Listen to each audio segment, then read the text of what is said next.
కరుణించుము, నా హద్దులను విస్తరింపుము.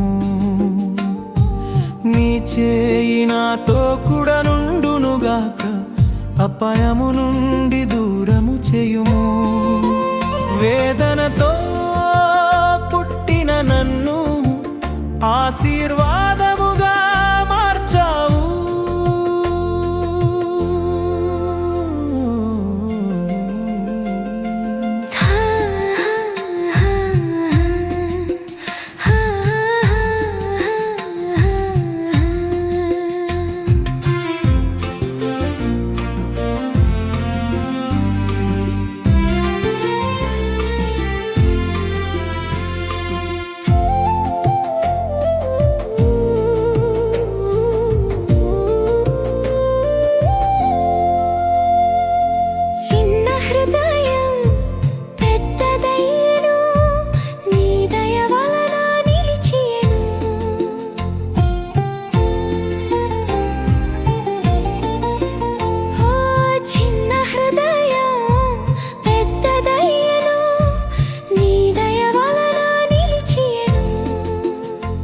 ప్రతి అడుగులో నీ కృప చాలు, నీ శక్తితో నేను బలవంతుడనయ్యెను.